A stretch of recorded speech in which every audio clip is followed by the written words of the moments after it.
নতুন সচিব পেল ইস্ট বেঙ্গল। কল্যাণ মজুমদারের চেয়ারে এবার থেকে বসবেন রূপক সাহা। তিনি ইস্ট বেঙ্গলের নতুন সচিব। প্রায় 2 দশক পরে লাল হলুদ পেল নতুন সচিব। মূলত শারীরিক কারণে কল্যাণ মজুমদার সচিব পদ ছাড়েন। একই সঙ্গে নতুন প্রেসিডেন্টও পেল লাল হলুদ। প্রণব দাশগুপ্ত 30 বছর ধরে ক্লাব সভাপতি ছিলেন। তার জায়গায় নতুন সভাপতি এলেন লেসলি ক্লাজিয়াস সরণির ক্লাবে। মুরারি লাল লোহিয়া নতুন সভাপতি ইস্ট বেঙ্গলের। সভাপতি থেকে মুখ্য উপদেষ্টা হয়েছেন প্রণব দাশগুপ্ত। কল্যাণ মজুমদার সচিব পদ ছেড়ে দিলেও তাকে ভাইস প্রেসিডেন্ট পদে রাখা হয়েছে। কল্যাণ বাবুর সঙ্গে ভাইস প্রেসিডেন্ট পদে রয়েছেন অজয় কৃষ্ণ চট্টোপাধ্যায়, শঙ্কর বাগরি, সুভাষিস চক্রবর্তী এবং রাহুল টোডি।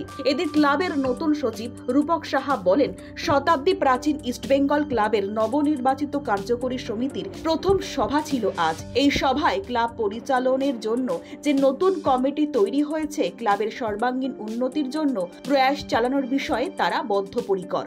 নতুন কমিটিতে প্রবীণ ও নবীনের সমানুপাতিক মেলবন্ধনের সঙ্গে রয়েছে সমাজের বিভিন্ন অংশের প্রতিনিধিত্ব। ময়দানের অভিজ্ঞজন সহ কর্পোরেট দুনিয়ার সুনাম অর্জনকারী ব্যক্তিত্বরাও রয়েছেন।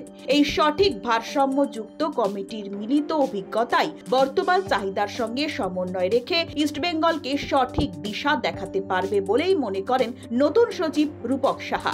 লাল হলুদের এক্সিকিউটিভ কমিটির সদস্য হিসেবে রয়েছেন প্রাক্তন মহিলা ক্রিকেটার ঝুলন গোস্বামী। আমার তো বলা উচিত না, আমি তো বিদায় হয়ে গেছি। আমার স্মৃতি লম্বা, সেই কি আর 22 বছরের স্মৃতিকে আর এক লাইনে বলতে পারবে ভাই? অনেক। তবে আমার তো আমি বলিয়ে দিয়েছি, ইস্টবেঙ্গল যতক্ষণ আছে আমিও আছি। আমি যেদিন থাকবো না সেদিন আমাকে যায় আসে না। ফুটবল অনেক ভালো হবে, গতবারের থেকে অনেকটাই ভালো হবে। আমরা ধীরে ধীরে ফুটবল টিমের উপরে নজর দিচ্ছি। তার কারণ শুধু আইএসএলের টিমটা না, এন্টার ইউথ ডেভেলপমেন্ট শুদ্ধ আমরা নজর করছি। এটা একটু সময় লাগে, তার কারণ হচ্ছে দেশের ফুটবল মানচিত্রটা রাতারাতি বদলেছে। ফ্র্যাঞ্চাইজি ফি দিয়ে খেলতে হচ্ছে। আমরা এখন অবধি আমাদের ক্লাবের যে পরিকাঠামো, সেই পরিকাঠামোকে সবাইকেই আগে বলেছি, আমাদের অস্তিত্বটাকে বিপন্ন করতে দিইনি।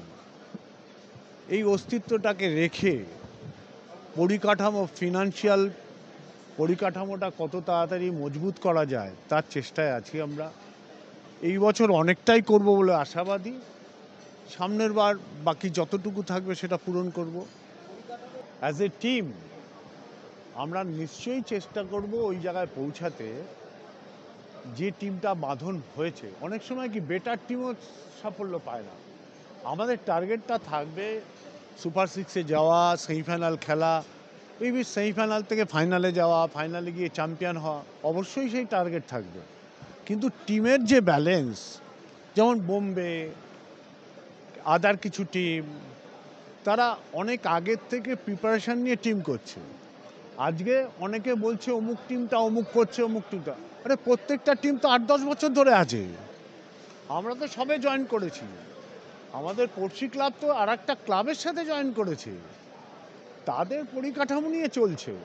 তো তাদের তো একটা সংঘবদ্ধ আছেই। আজকে তারা 7-8 বছর ধরে একটা টিম নিয়ে চালাচ্ছে। তা আমরা 3 বছর 4 বছর ধরে করছি। তা আমাদের পরিকাঠামো কিংবা খেলোয়াড়দের ক্ষেত্রে তো একটা পার্থক্য থাকবে। আমরা চেষ্টা করছি সেটাকে মিটিয়ে দেওয়ার। Bureau report, channel 10।